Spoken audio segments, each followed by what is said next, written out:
Son Los cuatro grupos. temas no, pero ya hicimos el sorteo del orden. Ya, ¿quién va a exponer primero? ¿Qué grupo? Ah, cada grupo sabe su orden. Em, un momento, profesor. A ver, confírmame primero para explicar bien el tema.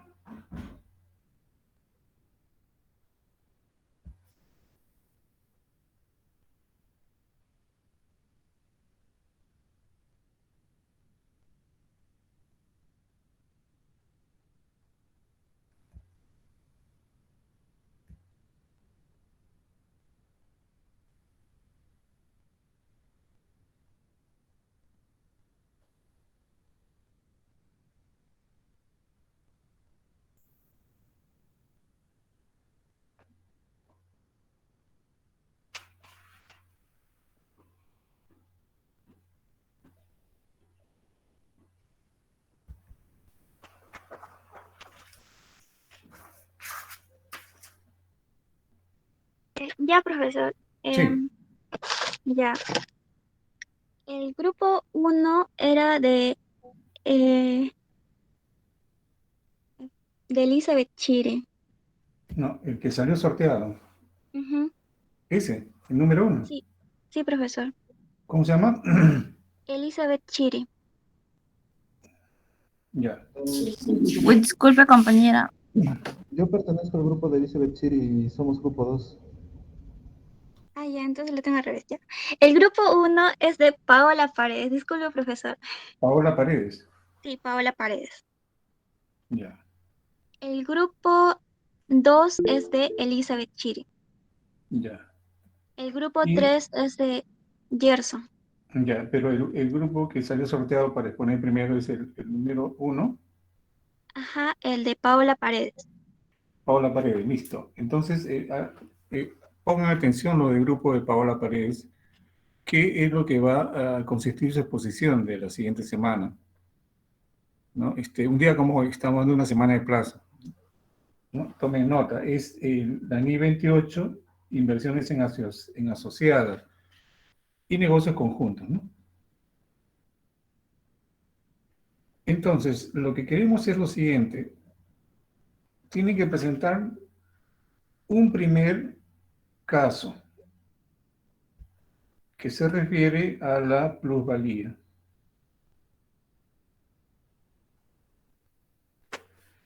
Un segundo caso que se refiere a la minusvalía.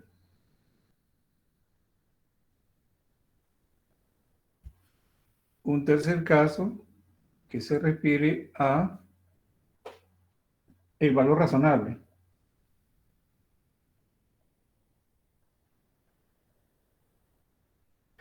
Mayor o menor.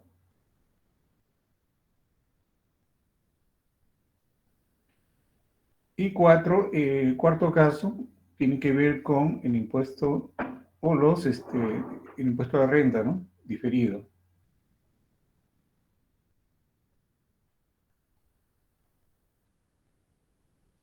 Diferido y la NI 28. Y el resto es eh, la parte teórica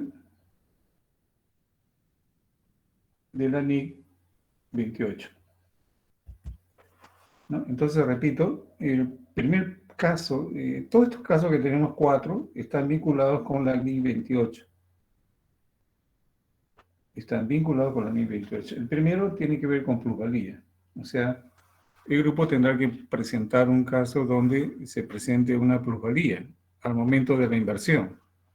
¿No? Ojo, al momento de la inversión. Dos, tendrá que presentar un caso donde no haya plusvalía, sino minusvalía al momento de la inversión, ¿no? Y qué efectos tiene después de registrar la inversión, ¿no? O sea, a fin de año, ¿no? Si hay utilidad o pérdida o si hay revaluaciones, el grupo lo tendrá que decidir, ¿no? Pero al inicio, en el primer caso de plusvalía y en el segundo caso de minusvalía, que es lo contrario. Y el tercer caso tiene que ver con valores razonables al momento de la inversión, ¿no? Es decir, cuando no se encuentran los valores que hay en libros y al contrario, hay valores razonables, ¿no? Entonces, ¿qué pasa cuando ese valor razonable es mayor o es menor, ¿no? Y el cuarto caso tiene que ver puntualmente con el efecto tributario del impuesto a la renta, ¿no? Es decir, en el caso de las reevaluaciones, hay un pasivo tributario diferido, ¿no? Un pasivo tributario diferido cuando se genera un excedente de inflación y a su vez aumenta el valor de los activos fijos y como consecuencia de eso aumenta también la depreciación, ¿no? Cosa que el impuesto a la renta no la acepta, ¿no? Entonces, ahí surge la figura del pasivo tributario diferido, ¿no? Entonces, cuando tengo un excedente de revaluación. Y al revés, o sea, al año siguiente vuelvo a hacer revaluación y baja, ¿no? Entonces, el excedente que había generado en la primera revaluación va a bajar. ¿Y qué pasaría con el impuesto a la renta que ya habíamos comprometido como un pasivo tributario diferido en la primera revaluación, ¿no? Entonces ahí tienen los 4 casos que les estoy señalando y el resto pues es la parte de sustento, de fundamento, de análisis de la norma, ¿no? La explicación de los diferentes párrafos que se sustentan en la norma puede ser una explicación desde el párrafo 1 avanzando hasta el último párrafo, ¿no? Entonces, eso es lo que contiene la primera exposición de este grupo que va a ser la próxima semana, el día como hoy, es 31 de junio, ¿no? Y 1 de julio. Jueves. Perdón.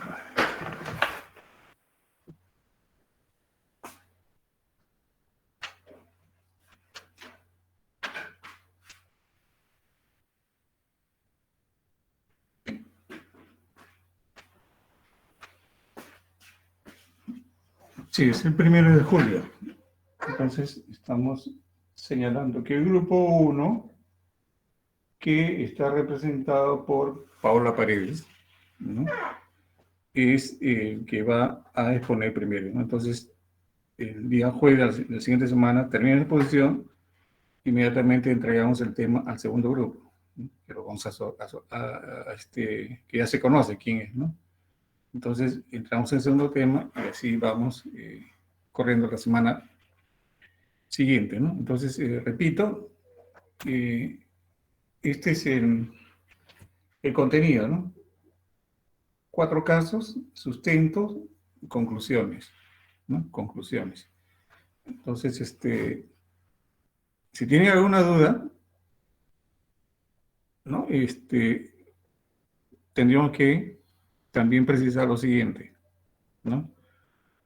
De que en la clase anterior nosotros vimos el caso de Juan Carlos, ¿no? Que quería invertir sus ahorros para trabajar con Sauber. Esa era una opción de inversión.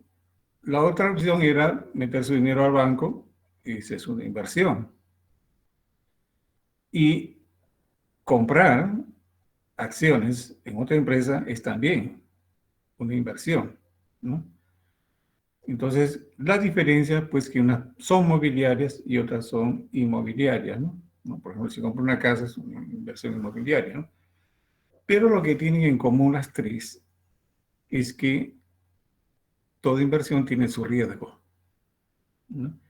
Tiene un riesgo, ¿no? Entonces, por decir, en el caso de Juan Carlos, el riesgo está pues que en esos 3 años que él tendría de contrato con Sauber, suba el costo de la gasolina, ¿no? que repuestos, accesorios, aceite, cambio de aceite, etcétera, también suban, ¿no? Entonces, eso va a encarecer más el servicio.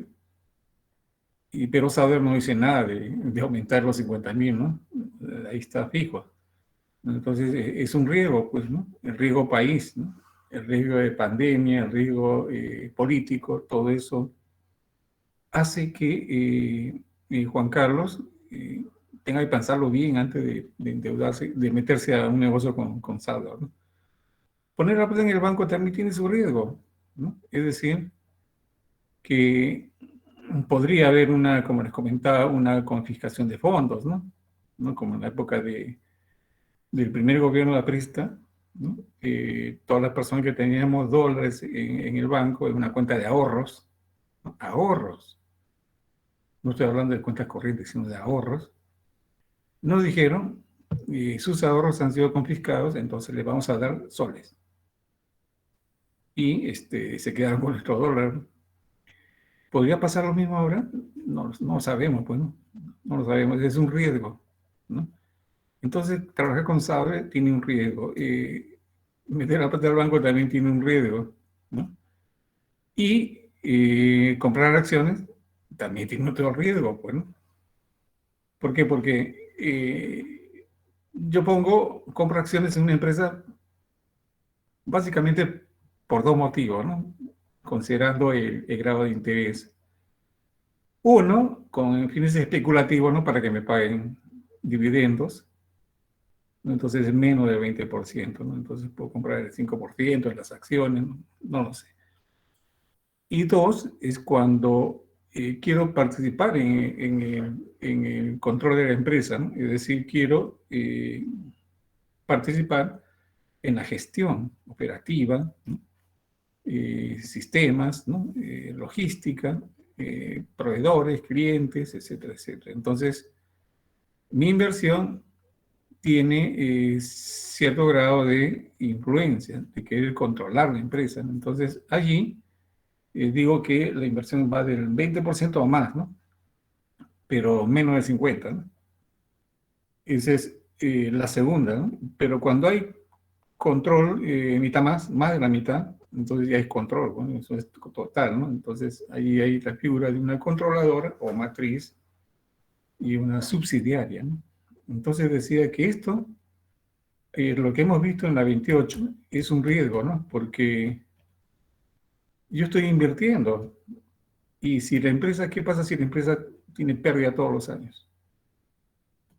¿No? Entonces yo he hecho una inversión, digamos, de 100.000 soles en acciones.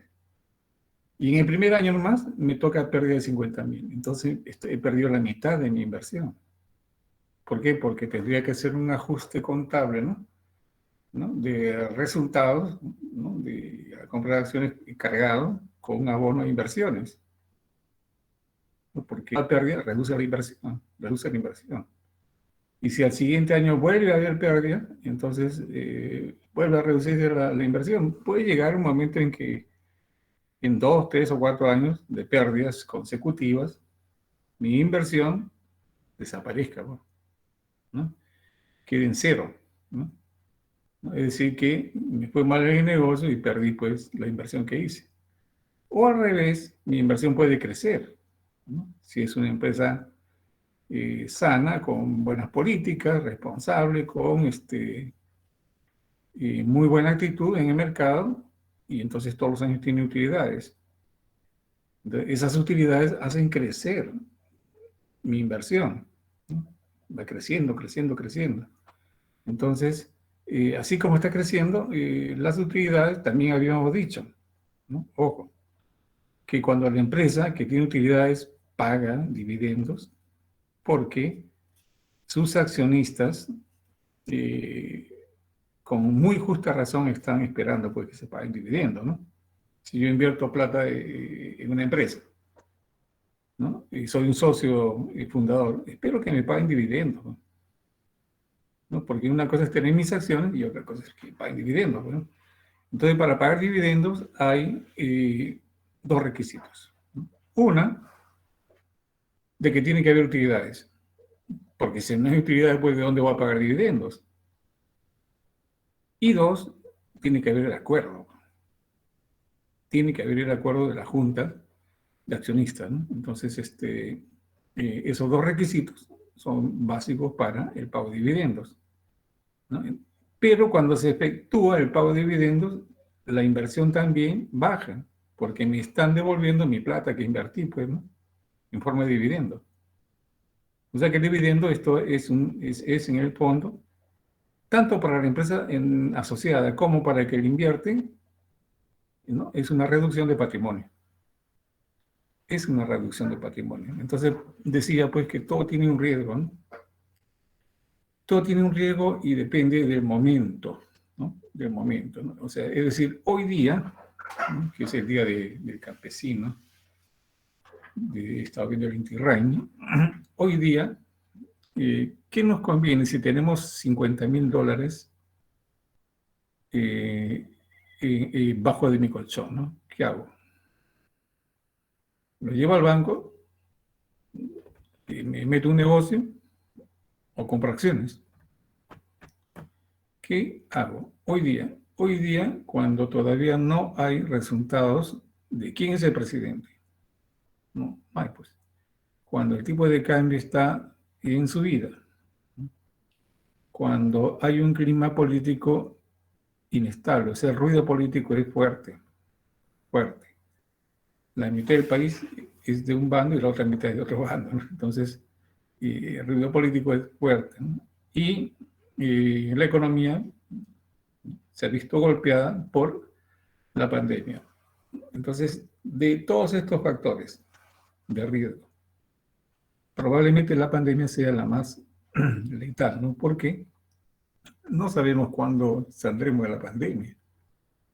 No lo sabemos, ¿no? Será un año más, a fin de año, el próximo año, y eso afecta la inversión, ¿no? Entonces, por eso decía, si yo tengo $50.000 en este momento debajo de mi cama, en mi colchón, ¿qué hago? ¿Qué hago? Porque tampoco lo puedo dejar allí, ¿no? Si lo dejo ahí, me lo podrían robar, ¿no?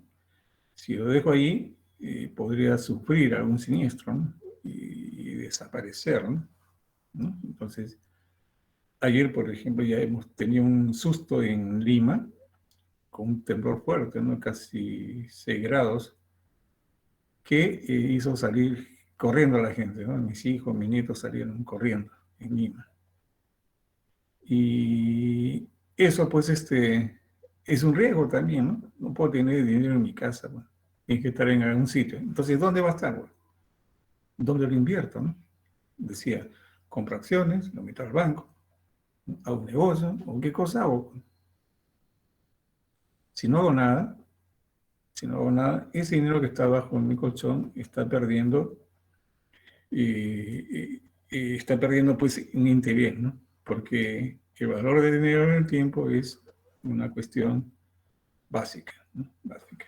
Entonces, ese es el tema, ¿no? Entonces, la NI 28, inversiones en asociadas, ¿no?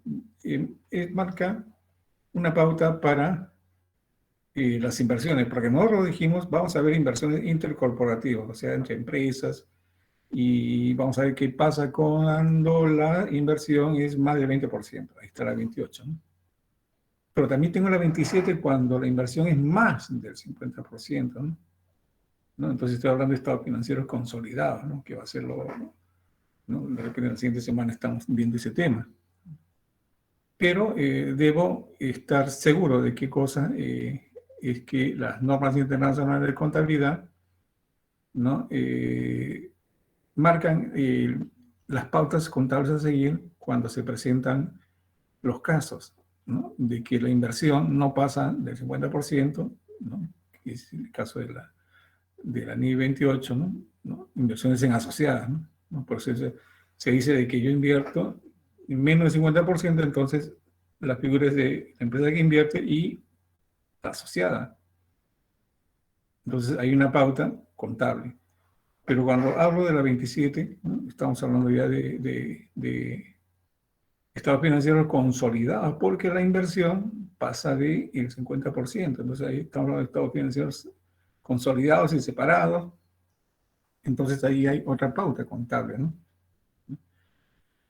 Eso es lo que tratamos de decir, ¿no? Es decir, que con la NI 28 que estamos encargando este grupo que dirige Paola Paredes, ¿no? Programen bien su tiempo, ¿no? Es decir, el contenido de la exposición, ¿no? Por eso estoy planteando ahí que sí o sí tienen que presentar 4 casos prácticos. El primero, una inversión que genere plusvalía. La segunda, al revés, una inversión que está generando minusvalía. La tercera es valor razonable, mayor o menor. Y la cuarta tiene que ver con la parte tributaria, ¿no? Es decir, la ley 12, ¿no? Los pasivos o activos tributarios diferidos, ¿no? Entonces, y el resto es un análisis de la norma en sí, ¿no? Párrafo por párrafo, ¿no? Y destacar lo más importante, ¿no? Y terminamos con las conclusiones, ¿no? Con las conclusiones del tema, ¿no? Así están planteadas las cosas, ¿no? Para poder entender, ¿no?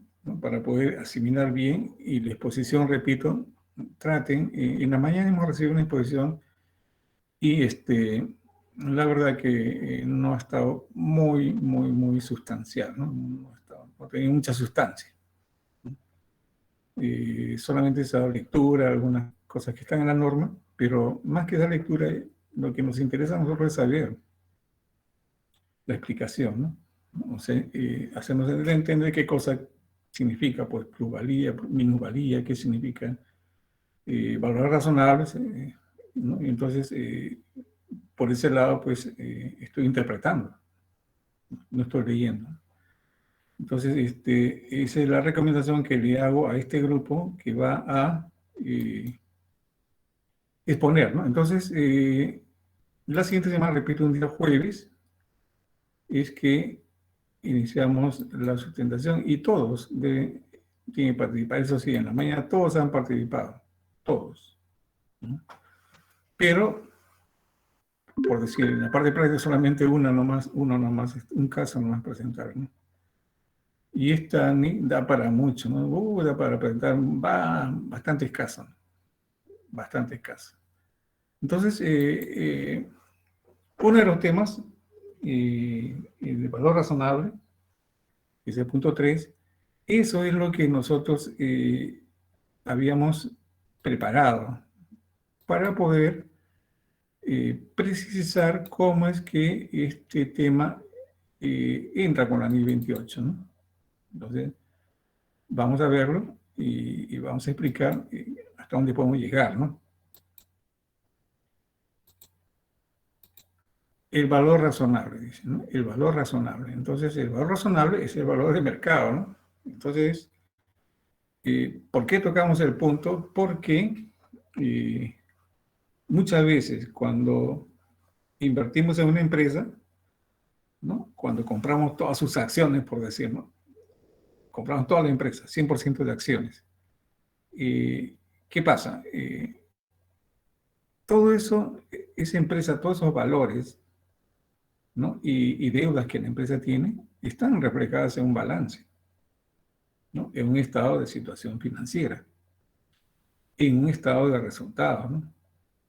Entonces, como empresa que hemos comprado el 100% de acciones, ¿debemos de confiar en eso? No es suficiente tener estados financieros, ¿no? Para saber cuál es el valor de la empresa que estamos comprando, ¿no? ¿Cuál es el valor de la empresa donde hemos asumido el 100% de las acciones? Entonces, ¿qué debemos de hacer? Debemos de auditar, ¿no? Los estados financieros para encontrar cuáles son los valores del mercado al momento de la compra, ¿no? Al momento de la compra, ¿no? El balance puede decir que hay 1000 unidades de un producto X, ¿no? Que cuestan por el método PEP o web, que tiene un valor de 10, ¿no? Entonces en el balance figura 10.000 soles. Y yo lo veo en el balance, pero en la práctica tendría que auditarlo, ¿no? Es decir, tendría que mandar a un equipo de inventarios para que haga el recuento de estas mercaderías en el almacén, en las tiendas, y después valorizarlo para saber si es exactamente lo que dice el balance o no. Entonces, eso me va a dar una idea si la empresa lleva un control de sus inventarios o no. Muchas empresas no tienen un control por el excesivo número de ítems de mercaderías. Entonces, ¿cómo está controlando sus inventarios en la empresa? Entonces, la parte que figura en el balance, ¿no? Esa cuenta de mercaderías puede decir 10.000. Pero al momento de contar, de repente no encontramos 10.000, encontramos 9.000. O puede ser que encontremos más de 10.000, 11.000. Entonces, el valor razonable puede ser mayor o puede ser menor. Al momento de tomar posesión de esta propiedad, ¿no? Que estamos comprando. Entonces, eso puede suceder con mercaderías, ¿no? En el caso de... Y me imagino el equipo es mucho más aleccionador, ¿no? Por lo general, lo que dice el balance casi nunca coincide con lo que en la realidad existe, ¿no? Porque ¿qué pasa? De que hay empresas que nunca han hecho reevaluaciones, nunca. Hay empresas que jamás han hecho reevaluaciones y presentan en los balances, ¿no? Saldos totalmente históricos, ¿no? De sus activos fijos.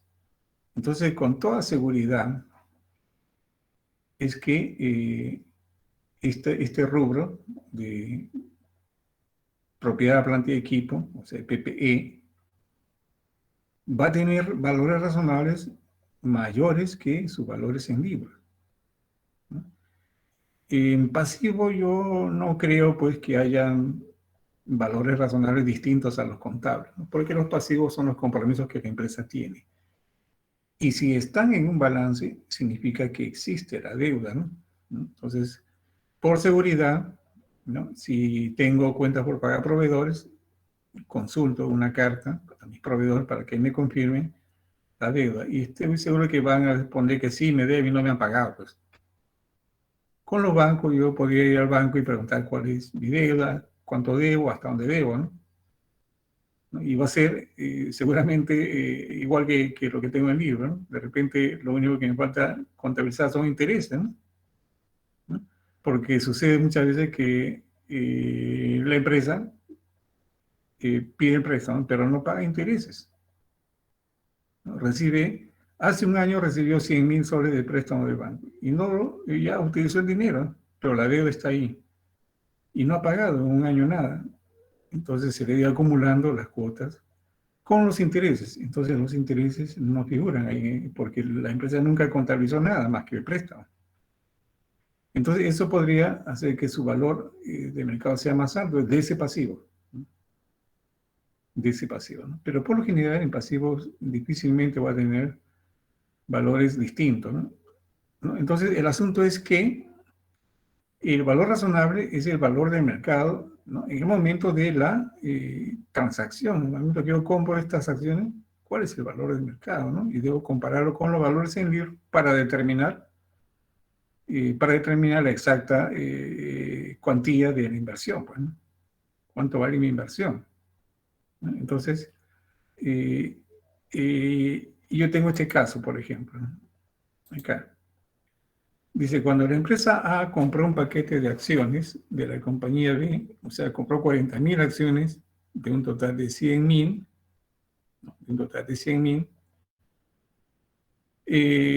demostró tener influencia significativa. El valor de la compra fue por 300.000, ¿no? Entonces, 40.000 acciones de un total de 100.000, ¿no? Es 40%.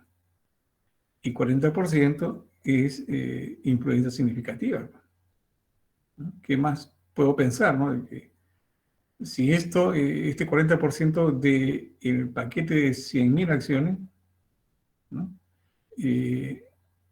le da derecho a la empresa A a participar en la gestión de la empresa B, ¿no? En tomar decisiones, ¿no? A mejorar el sistema de venta, de créditos, seleccionar los proveedores, seleccionar el personal, ¿no? Eso le da derecho a su 40%. Bueno, o sea, es una influencia significativa. Y el valor de la compra fue por 300.000. Después dice que el balance general en ese momento se muestra a continuación. Tiene efectivo 120, inventario 150 y propiedad, planta y equipo 300. Ahí están los 570. En pasivo hay un préstamo por pagar de 270.000, entonces 570.000 activo menos pasivo 270.000 patrimonio. 300.000, ahí está. Esto es contable. En estas condiciones es que la compañía A compra el 40% de las acciones, ¿no? De un total de 100.000 acciones que tiene la compañía B, que están valorizadas en 300.000, ¿no? Entonces, de ahí deduzco, ¿no? Que cada acción tiene un valor de 3, pues, ¿no? 3, ¿no? O sea, su valor nominal, ¿no? Nominal. 300.000 entre 100, 3, pues. 3 por 100.000 son 300.000. Pero A ha comprado 40.000 acciones y a valor a la par sería 41 por 3, 120, pero no ha pagado 120, ha pagado 300. Entonces, ¿qué significa eso? Significa de que está reconociendo que esta empresa está en buena posición, pues, ¿no? Está en muy buena posición, por eso ha pagado más del valor nominal, ¿no? Entonces, a la compra, la compañía verifica algunos valores de balance con el valor razonable, ¿no? Efectivo y equivalente efectivo, 120. O sea, ahí no hay problema, ¿no? Con valor razonable este dinero en efectivo. Inventario 150.000, no hay problemas con el inventario, ¿no? Entonces, el problema está acá, en propiedad, planta y equipo. Ahí está el problema, ¿no? Entonces, ¿por qué? Porque cuando la empresa A hizo la verificación de propiedad, planta y equipo, ¿no? De la empresa B, encontró que el valor razonable de dicha cuenta no era los 300.000 que figura acá. No, era 400.000, ¿no? Es decir, encontró mayor valor en los activos fijos.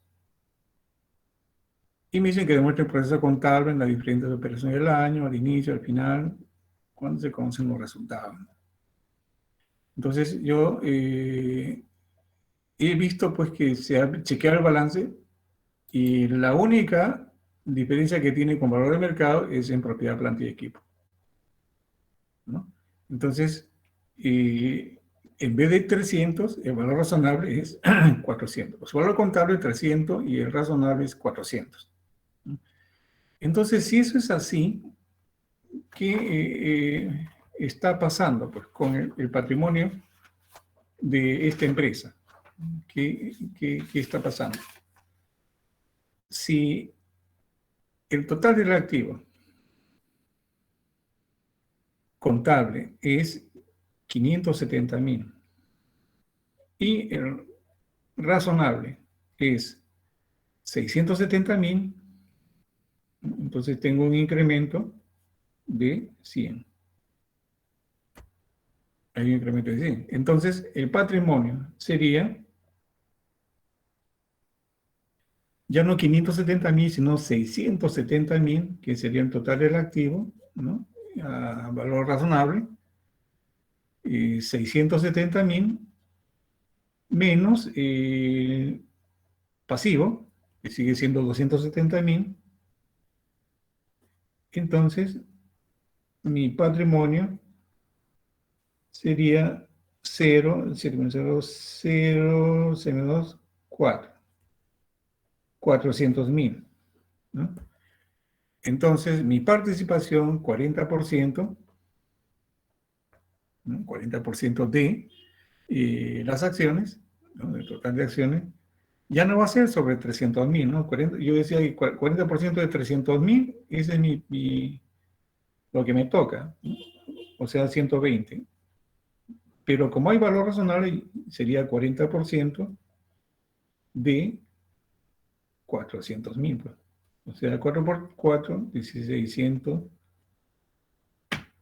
160.000, ¿no? Entonces, esos serían los cálculos que yo estoy haciendo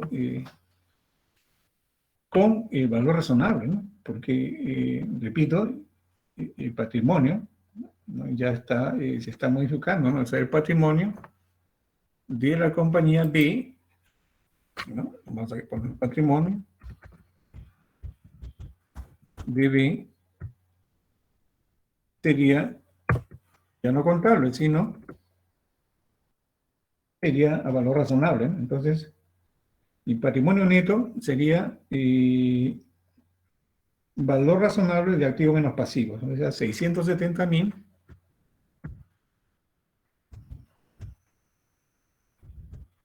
menos 270.000. O sea, este es mi patrimonio de B, o sea, 400.000.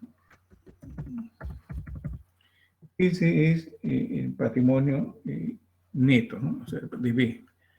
Ahora, mi inversión es 40%, ¿no? La inversión que hemos hecho es 40%. ¿De qué? De este patrimonio neto, ¿no? O sea, de 400.000. Y esto me da 4 por 4, 660.000, ¿no? 160.000 el patrimonio neto. Eso es lo que ha sucedido, ¿no? 160.000 es en valores, en soles, en mi participación del patrimonio neto, ¿no? Entonces, yo voy a comparar el patrimonio que yo tenía acá, capital, 300.000, ¿no? Lo voy a comparar con lo que yo estoy invirtiendo, ¿no? Entonces, digo, para saber si hay una plusvalía o no hay, pues.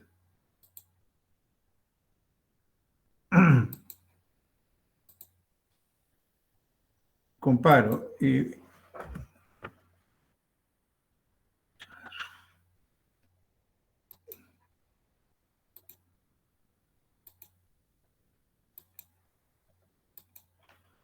Listo, comparo lo que yo tengo, ¿no? Patrimonio contable, podría decir, ¿no?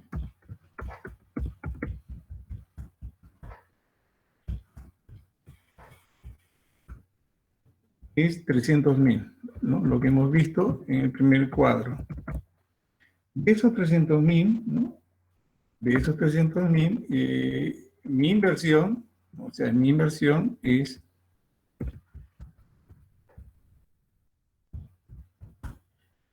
inversión en patrimonio neto, lo que he calculado arriba, ¿no? Es 160.000. Entonces, ahí comparo, ¿no? Digo, el patrimonio de la empresa es 300.000, ¿no? Y yo tengo una inversión de 160.000, ¿no? Entonces, hay una diferencia de 140.000 que vendría a ser la plusvalía, ¿no?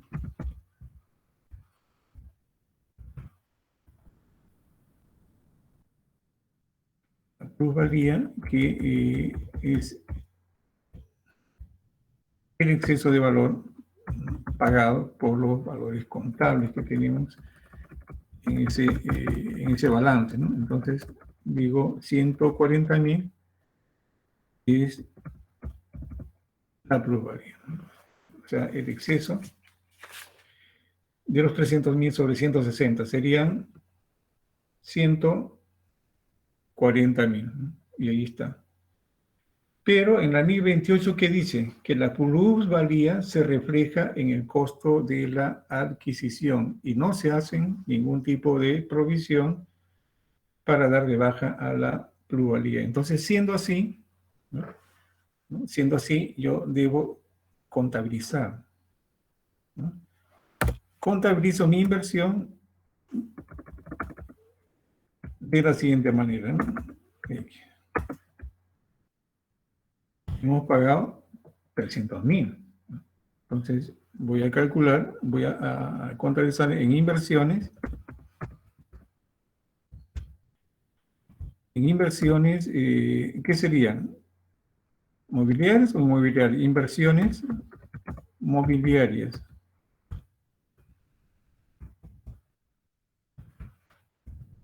Los 300.000. Y estaría pagando con efectivo y equivalente de efectivo.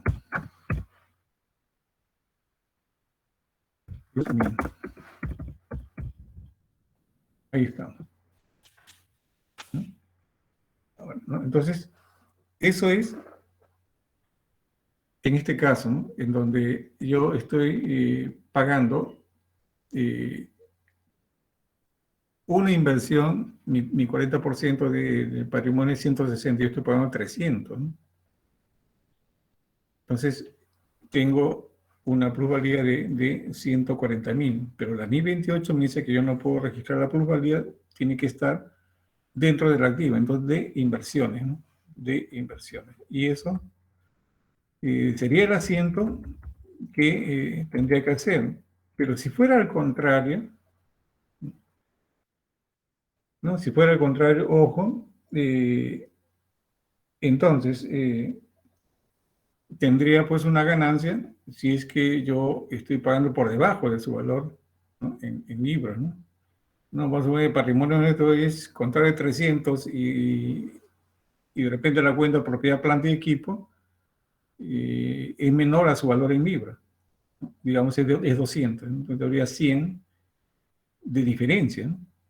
Entonces mi patrimonio neto no sería 300 sino 200, ¿no? Entonces esto es lo que tendría que hacer al momento de hacer la inversión, o sea, registrar la inversión al costo, ¿no?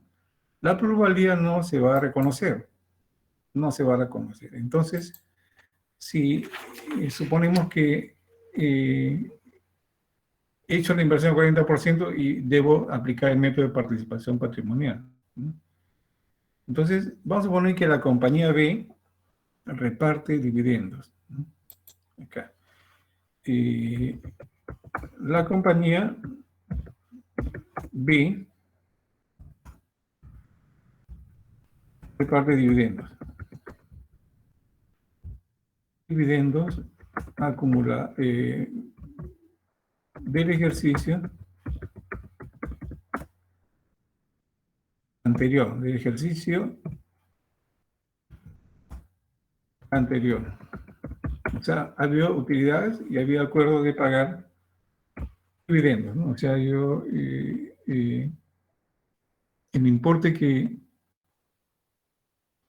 que va a repartir de dividendos son 100.000. Entonces, como la compañía A tiene 40%, ¿no? Entonces la compañía A le corresponde ¿cuánto?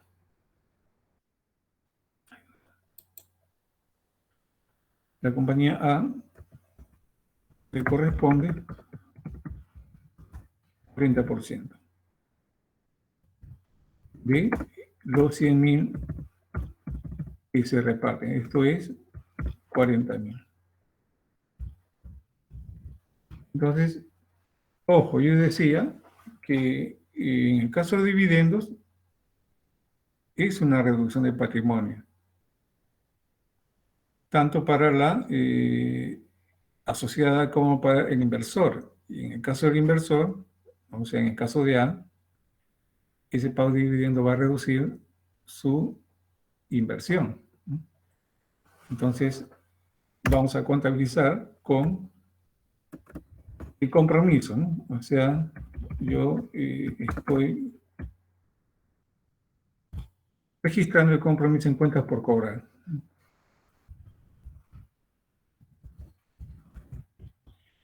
Dividendos en asociados, ¿no? Y esto lo estoy registrando con 40.000. Y como voy a cobrar dividendos, entonces reduzco la inversión, ¿no? Reduzco la inversión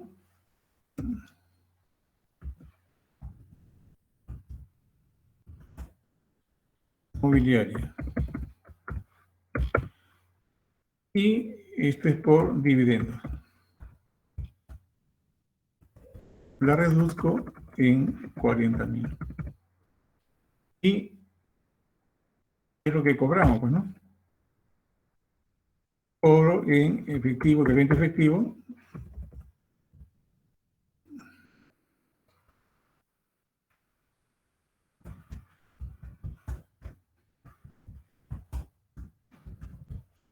los 40.000 y cancelamos las cuentas por cobrar.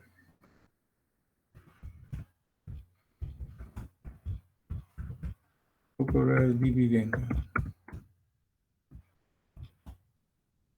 Los 40.000. Y observen que el pago de dividendos, no repito, es una reducción de patrimonio en A, pero también lo es en B,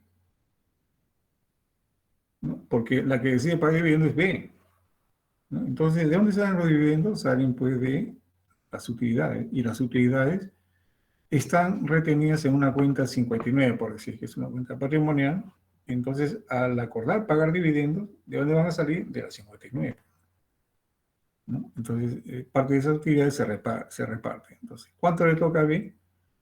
40%. A, ¿cuánto? 40%. Entonces, en A decía que también es una reducción de patrimonio porque baja pues el monto de su inversión, 40.000. Cuenta por cobrar, 40, abono a inversiones. Cobro, cancelo la cuenta por cobrar.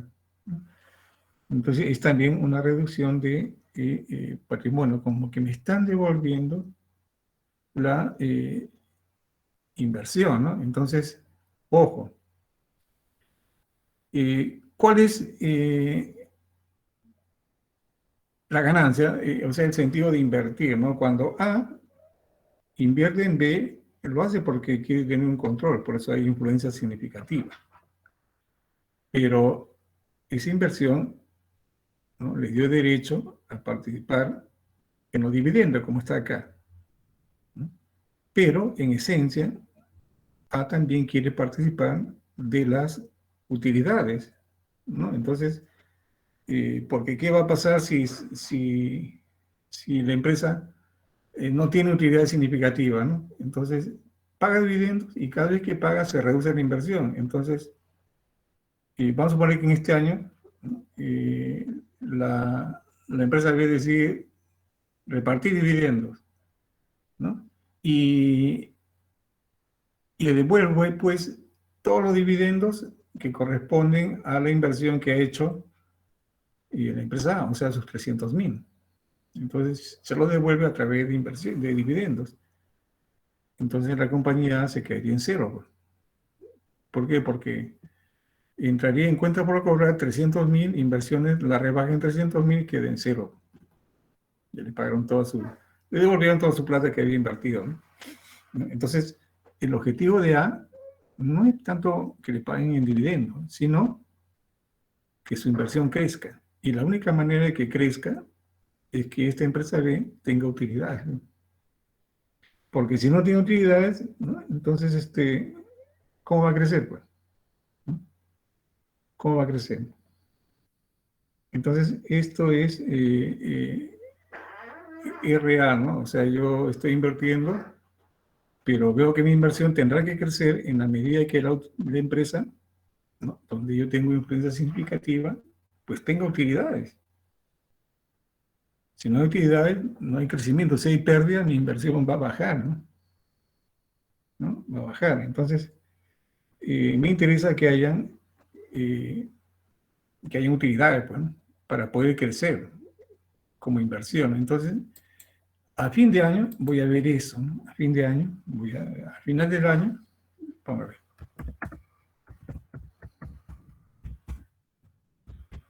La compañía B obtuvo ganancias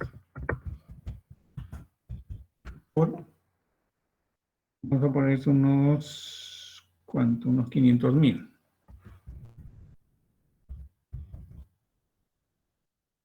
¿No? Y si esto es así, a la compañía A le corresponde, ¿cuánto? 40% de 500.000. ¿Cuánto es 40% de 500.000? O sea, mi inversión es 40%, ¿cuánto es lo que me corresponde? 200.000. 40% de 500 es 200. Entonces, esa utilidad que me estoy atribuyendo por mi 40% hará que mi inversión crezca, ¿no? Hará que mi inversión crezca. Entonces, yo voy a contabilizar ese hecho, ¿no? En un asiento donde estoy cargando a inversiones inmobiliarias, estoy cargando 200.000, pues. Y estoy abonando a los ingresos por inversión en asociadas. Es una cuenta de ingresos por los 200.000. Y ya pues estoy registrando esa parte que me toca de las utilidades, ¿no? De las utilidades. Entonces, ahí sí yo veo que la empresa A está creciendo. O sea, la inversión de la empresa A está creciendo, ¿no? Porque está cargando 200, ¿no? Por la parte que le corresponde de utilidades, ¿no? Entonces, en este momento ya no tengo más operaciones. Entonces, ¿cuál sería el saldo de las inversiones y el saldo del patrimonio contable de la empresa B, ¿no? O sea, el patrimonio contable se manifestó, ¿no? Con 300.000, pero hubo en el patrimonio, ¿no? Una atribución de los dividendos, ¿no? Que se pagaron. Entonces, ¿cómo quedaría la inversión de A al finalizar y de qué tamaño sería, pues, ¿no? ¿No? ¿De qué tamaño? Por dividendos, ¿cuánto pagó? ¿Cuándo le tocaba a la compañía? 40.000, ¿no? Entonces estoy acá. Entonces digo, el patrimonio o la inversión primero.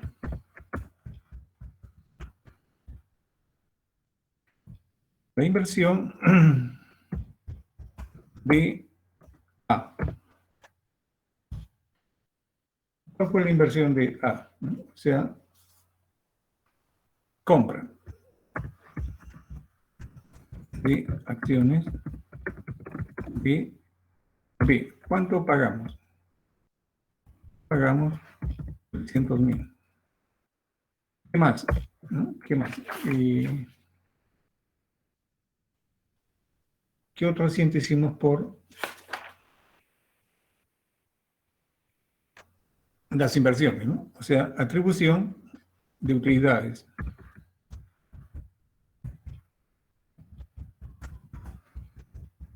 De utilidades de B. Cuando nos atribuimos utilidades, nos atribuimos 200.000. Y ese fue el crecimiento notorio que hemos tenido en inversiones, ¿no? Hemos tenido ese crecimiento notorio. Entonces, resto menos de disminuciones, es el pago de dividendos. Dividendos de B. ¿Cuánto me pagaron? Me pagaron, a la compañía le han pagado 40.000. Entonces, el saldo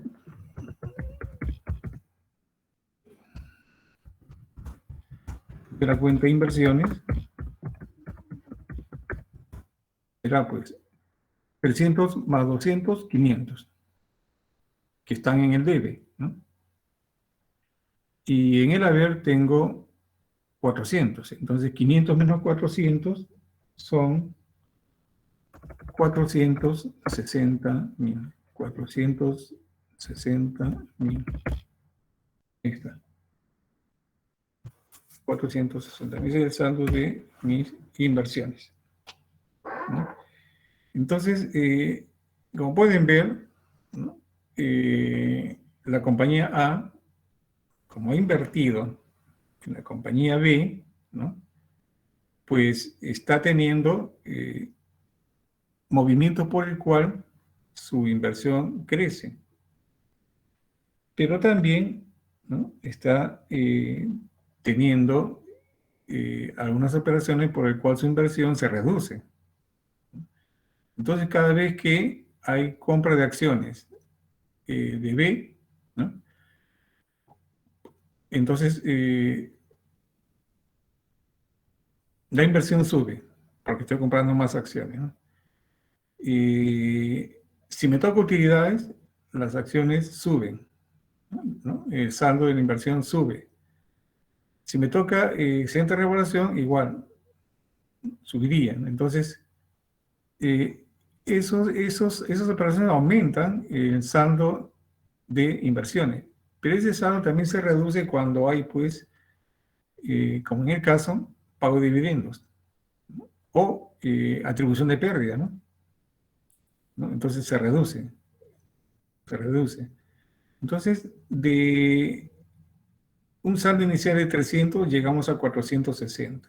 Hemos crecido, hay un crecimiento neto de 160, ¿no? Que está reflejado en utilidades 200 y en pago de dividendos 40, ¿no?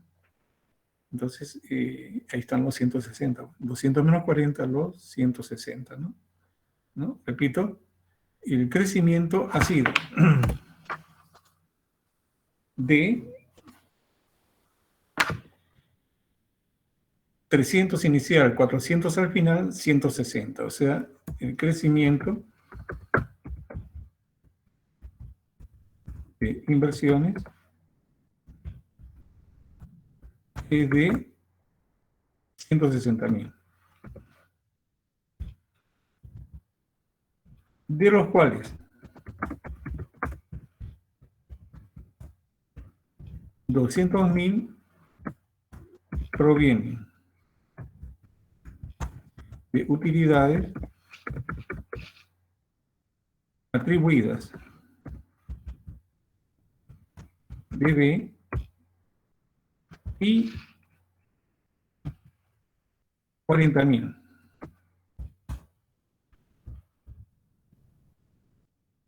de reducción por pago de dividendos.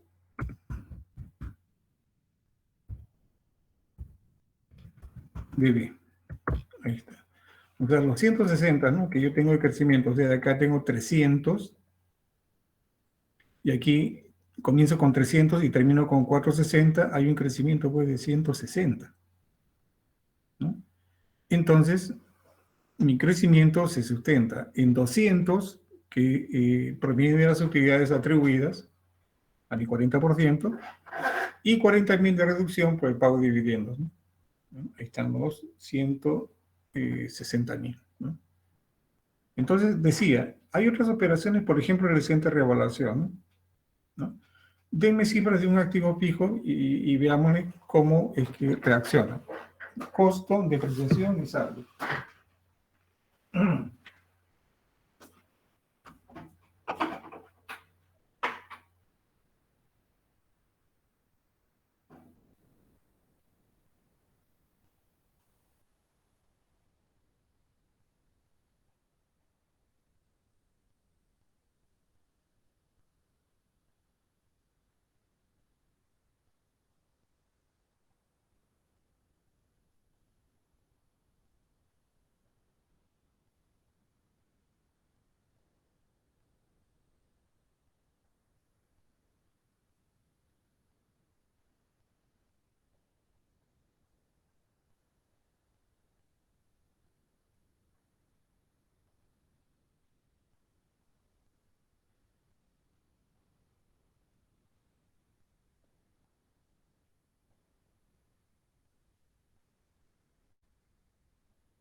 Listo. Entonces estamos viendo cómo es que las inversiones pueden crecer o reducir, ¿no?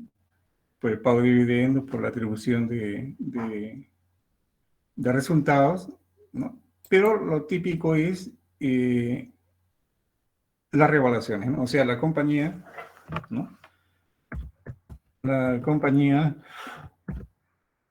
B efectuó revaluación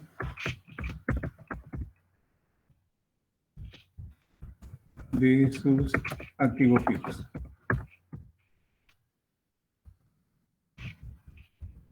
Entonces, como habíamos comentado, no conozco empresas que efectúen la revaluación de todos sus activos fijos, ¿no? Generalmente se hace por clases, ¿no? Es decir, si la empresa tiene 5 vehículos, 2 camiones, 3 autos, entonces cuando hace una revaluación lo debe hacer por clases, y la clase vehículos son estos 5.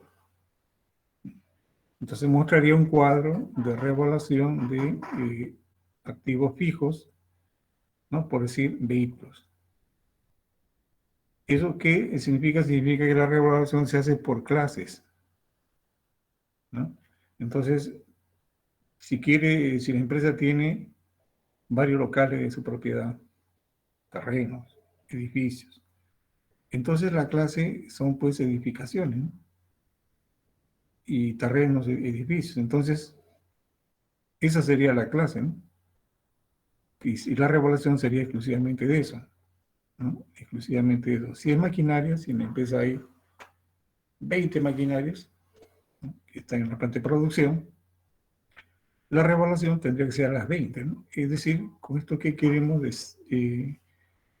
precisar, de que las revaluaciones deben hacerse por clases, ¿no? Si es que no se puede revaluar todo, ¿no? A veces es complicado revaluar todo, ¿no? Toda la cuenta de inmuebles, maquinaria y equipo. Entonces, ¿qué hacen las empresas? Hacen por clases. Y eso es mucho mejor porque el perito que hace la revaluación tiene necesariamente que estar vinculado, asociado con la materia que se va a revaluar, ¿no? En otras palabras, si voy a revaluar los edificios, las construcciones, tiene que ser pues el perito un ingeniero civil, ¿no? O una inmobiliaria, pues, ¿no? Eso, si en lo que voy a revaluar la clase de vehículos, tendrá que ser pues un ingeniero mecánico, ¿no? Y si voy a revaluar, por decir, todo lo que es maquinaria, igual, un ingeniero mecánico. Entonces, repito, las revaluaciones van por sus características del activo, ¿no? Es decir, qué cosa se está revaluando y buscamos la persona apropiada, ¿no? Entonces, ¿qué cosa ¿Cómo es el procedimiento de la revaluación? Ya lo conocemos, no tenemos valores. Valor en libros. Valor revaluado.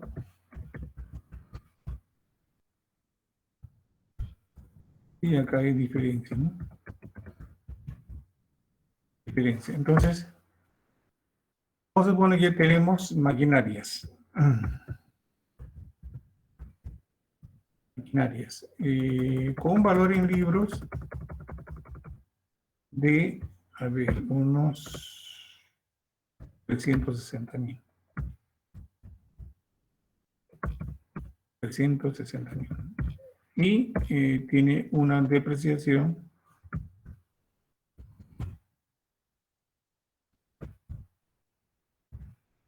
acumulada. Acumulada de ¿cuánto? A ver.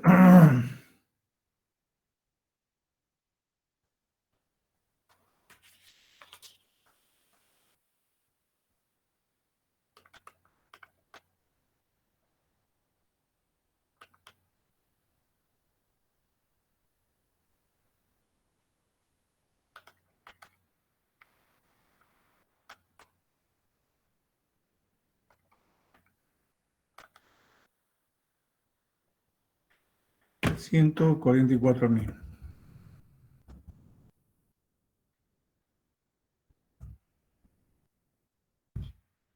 Valor neto sería 360 menos 144.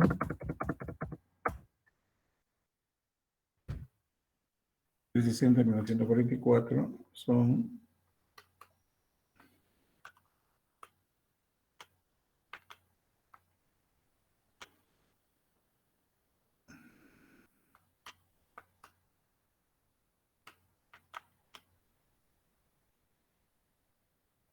216, ¿no?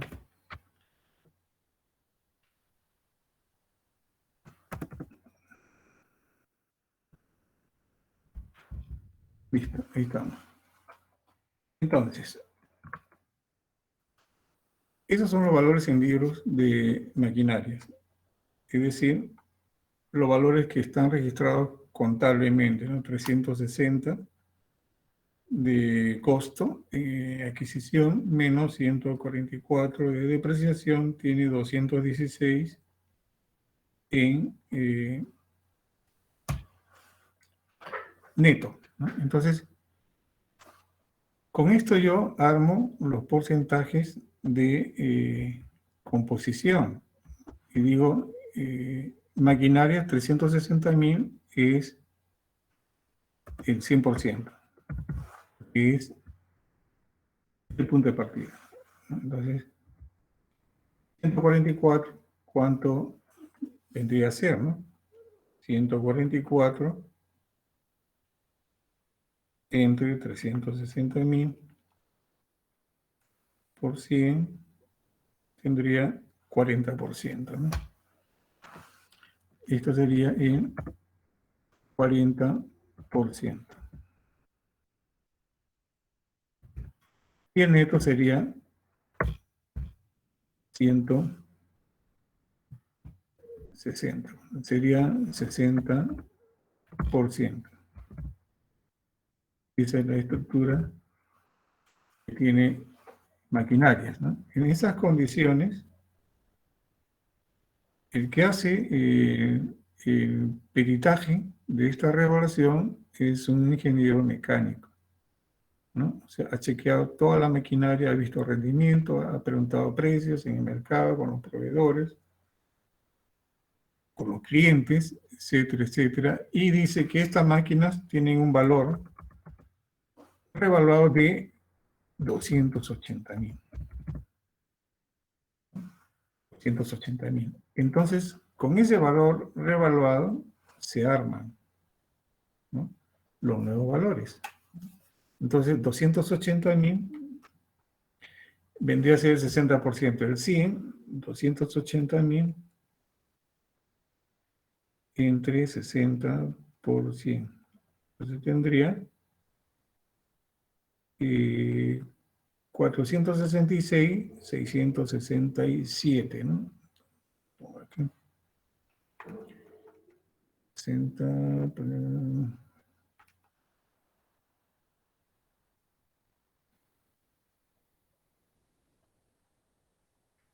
466.667 sería el valor revaluado de esta máquina, ¿no? 466.667.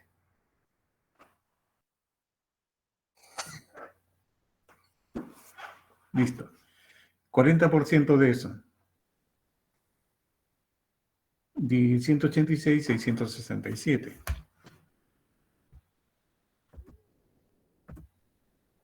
$186.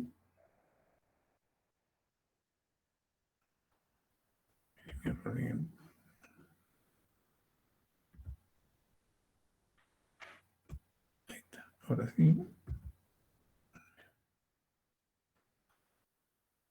186. 186.667. Entonces, 466.667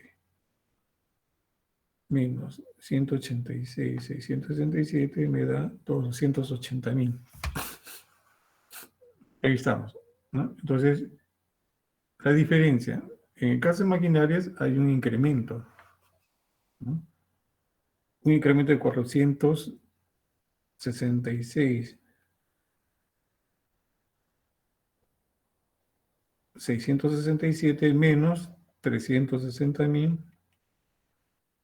Tengo 106.667 de incremento en la cuenta maquinarias. Incremento 106.667.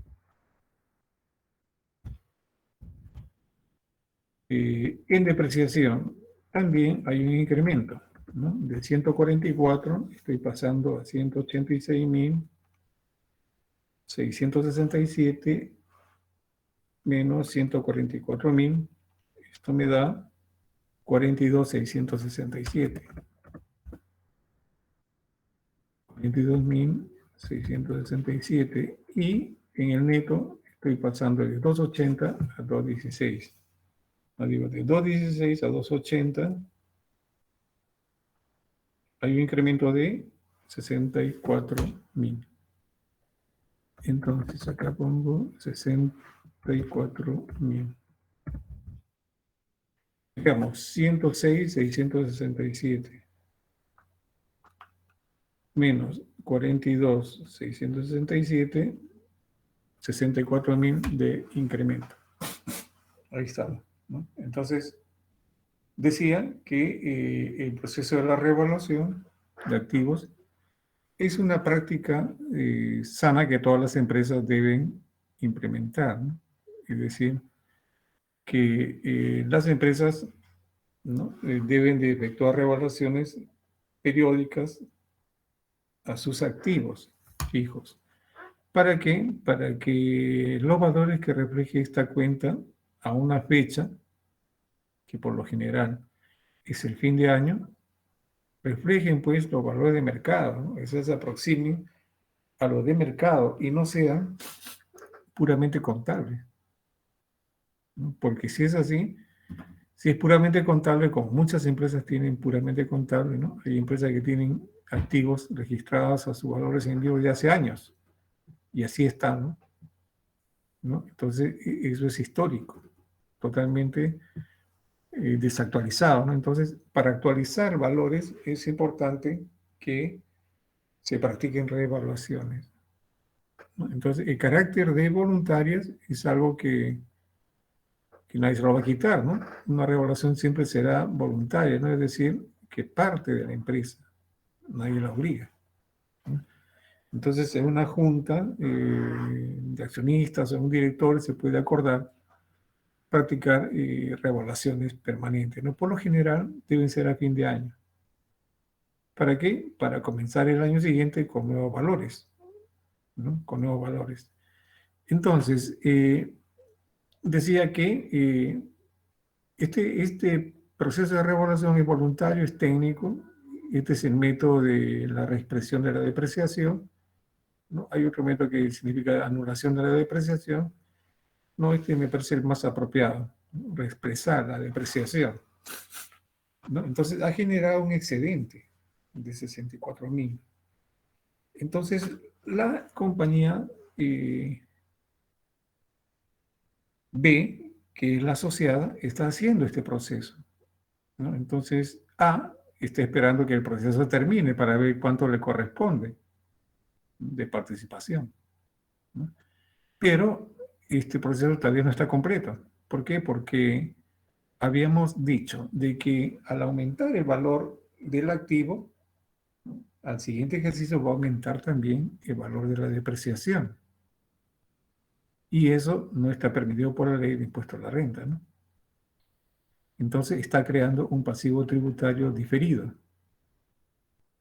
por impuesto a la renta.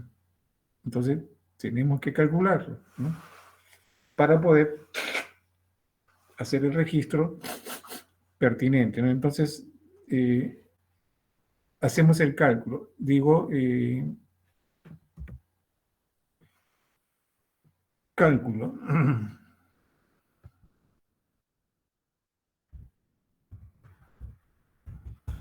El pasivo tributario diferido por impuesto a la renta. Entonces sería ¿cuánto? Sería 29, trabajemos con 30% para redondear. 30% de 64.000.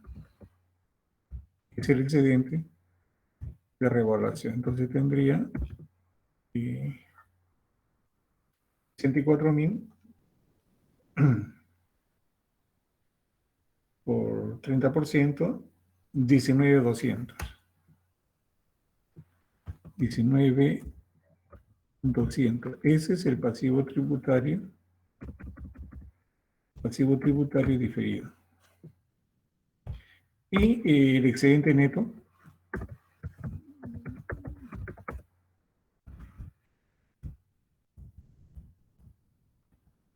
excedente de revaluación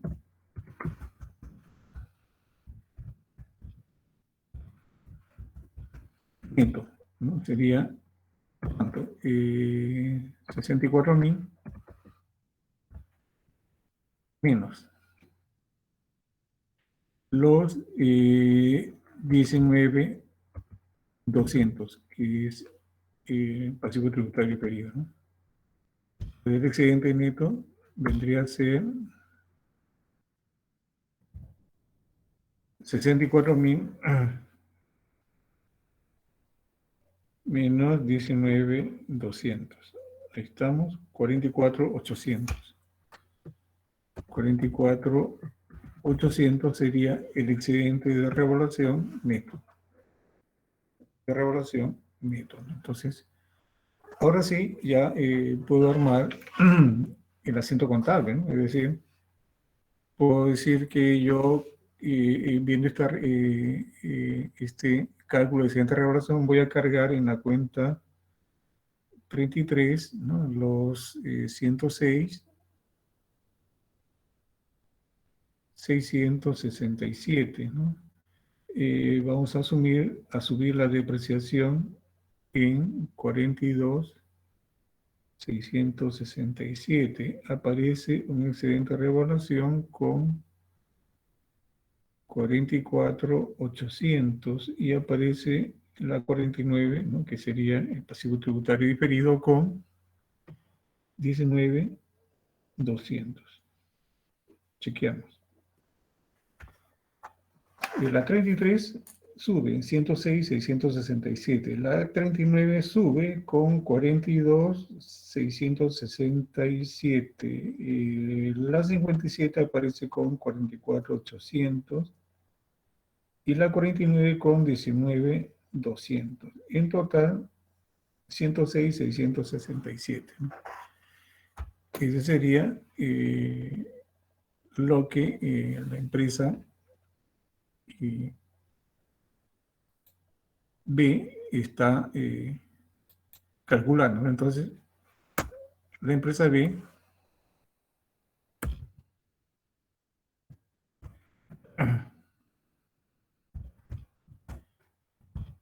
registra la revaluación de sus maquinarias. Entonces, ese registro es de la siguiente manera, ¿no? Entonces, estamos cargando a la cuenta 33 en la maquinaria y equipo con 106.667.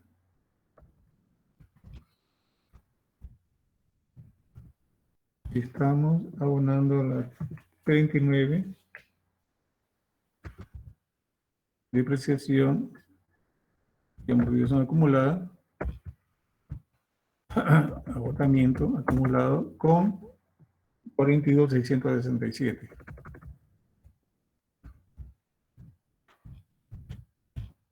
Aparece la 57, que es el excedente de reevaluación con 44.800. 44.800. Y la 49, que es SIVO. Tributario diferido. Con 19.200.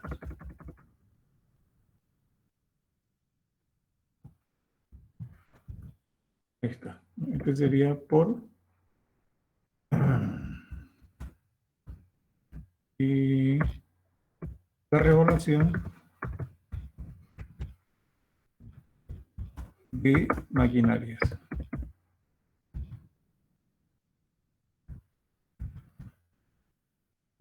De la empresa B. De la empresa B. Entonces, esto es lo que está registrando, ¿no? Y estamos anotando un excedente de revaluación de 44.800. Entonces, esto es lo que hace la compañía B. Y la compañía A, ¿qué registra? ¿No? La compañía A, ¿qué va a hacer la compañía A? ¿No? La compañía A, que es inversora, la compañía de inversora se atribuye su parte proporcional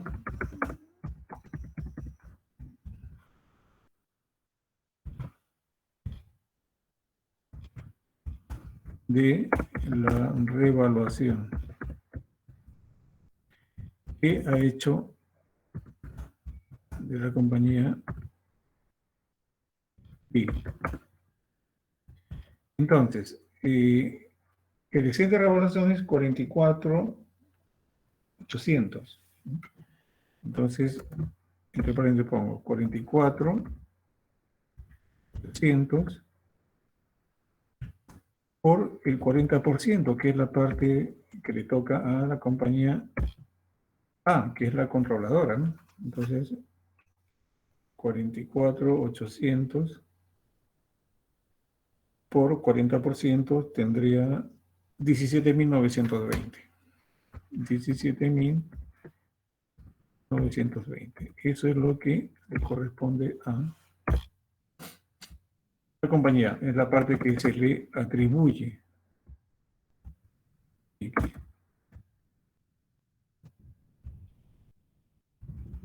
Entonces, como es una cuenta patrimonial, ¿no?, de la compañía B, está aumentando su patrimonio. Es equivalente a una ganancia. Entonces, la parte que se le atribuye A, va a aumentar su inversión, pues, ¿no? La cuenta inversiones es la cuenta 30, creo, ¿no?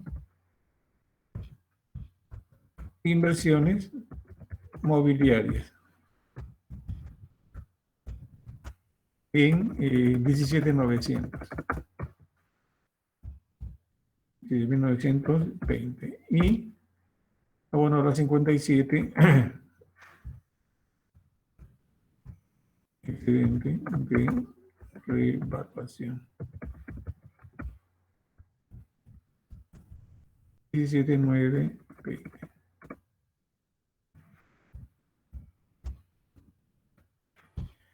y de 1920. Entonces vamos a rectificar acá.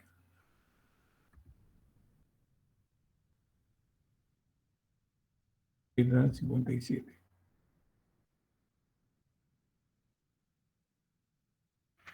Aquí esto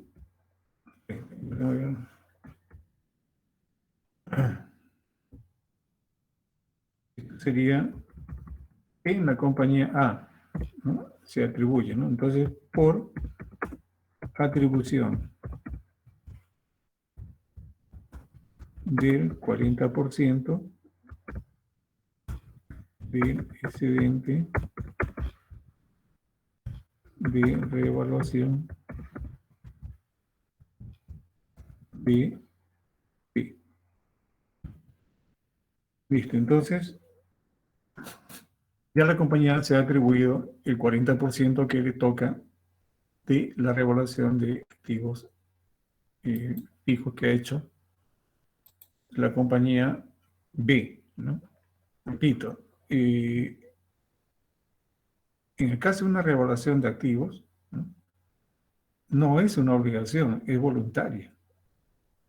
La compañía B está haciendo voluntariamente, ¿no? Voluntariamente, está haciendo la revaluación de su activo fijo maquinaria, ¿no?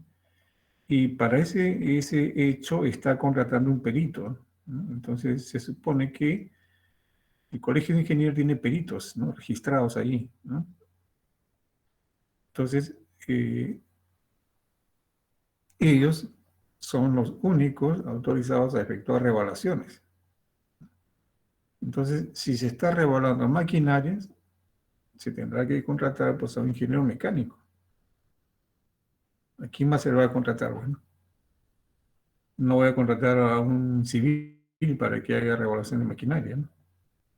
No voy a contratar a un administrador para que haga revaluación de maquinaria. Tiene que ser un perito en la materia, ¿no? En la materia. Es como el BCP, ¿no? El BCP básicamente trabaja con hipotecas, ¿no? Para sus préstamos. Entonces el BCP ya tiene un pool pues, de ingenieros civiles, peritos, inscritos en el Colegio de Ingenieros. Y cuando un usuario quiere un préstamo, le dice al banco, hipoteco mi casa, pues, pero ¿en cuánto? ¿No? ¿En cuánto? Entonces el banco manda al perito, y el perito tasa la casa, ¿no? Ve la ubicación, dónde está, qué calles pasan por el frente, ¿no? Quiénes son los colindantes, si en la zona hay comercio, si hay bancos, o sea, una serie de cosas, ¿no? Y al final te dice, esta casa vale, digamos, $80,000, ¿no? Esa es su tasación, $80,000. Entonces iría acá 80,000. Y hacia atrás se vuelven a armar los valores con porcentajes de composición de ese activo, ¿no? ¿No? Lógicamente que el banco, enterado de que esa propiedad vale $80,000, entonces le dice al usuario, está bien, hipotecas tu casa, no las das en hipoteca, pero solamente te podemos prestar 50,000 nada más. Nada más. Porque tu casa vale 80, yo te presto 50. Pues. No voy a arriesgar mucho porque ¿qué pasa si no puedes pagar, no? Y al venderla, tendría que venderla por menos, ¿no? Disculpe, profesor. ¿Sí? eh, disculpe, no sé si nos podría pasar las diapositivas. Ya, está bien. Vamos a ¿Sí? terminar de explicar esto. Está Entonces, ¿cómo se llama? El importe de la hipoteca, ¿no? Es por los 80.000 que ha dicho el perito, pero me prestan a mí 50.000 nada más. Y aún más, ahora los bancos sé que están pidiendo no solamente hipoteca, ¿no? Dicen, a la final no les importa la hipoteca, porque el banco se ha convertido en el gran vendedor de bienes, ¿no? Tiene un montón de casas y propiedades con hipoteca vencida, ¿no? Entonces, ¿qué está haciendo el banco? Miren lo que hace el banco. Dice, a ver, necesitas una carta de fianza por 50.000 dólares. Perfecto, te la damos, pero deposita 50.000 en el banco y no lo tocamos hasta que venza el plazo de la carta de fianza, ¿no? ¿No? Muchas veces cuando entramos a una licitación nos piden carta de fianza, ¿no? Por el monto que la empresa que sacó la licitación pide, ¿no? Entonces, por decir, yo agarro una obra por 100.000 y me piden una carta de fianza por 100.000, ¿no? Que cubra cualquier problema de ejecución de la obra, ¿no? Entonces, ¿quién da la carta de fianza? El banco. El banco, cuando te da la carta de fianza, el banco asume la responsabilidad de, si hay algún problemita, darle pues a la empresa a la institución, ¿no? Que sacó la obra al concurso, le da el importe de la carta de fianza. Pero para eso el banco se asegura, ¿no? Le dice a los ingenieros, ustedes quieren la carta de fianza, yo les doy por 50.000. Pero ustedes pongan los 50.000 dólares pues en una cuenta a plazos y no lo movemos hasta que venza la obra. Entonces se asegura de que si hay algún problema, ahí están los 50.000 en la cuenta y el banco la puede agarrar de ahí, ¿no? Si es que le ejecutan la carta de fianza, ¿no? Entonces, decía, ya las hipotecas, pues, como que están pasando de moda, ¿eh? ¿No? Hay ahora instrumentos financieros de mayor peso, ¿no? El banco se da por cualquier modo, ¿no? A cobrar lo que te ha dado, ¿no? El banco no pierde, de ninguna manera pierde. El banco se asegura de que su dinero va a ser resarcido, ¿no? O sea, va a ser recuperado. Ellos no, de ninguna manera, van a perder, ¿no? De ninguna manera. Entonces, ya tengo el tema, voy a subirlo al aula para que lo puedan ahí bajar y tomarlo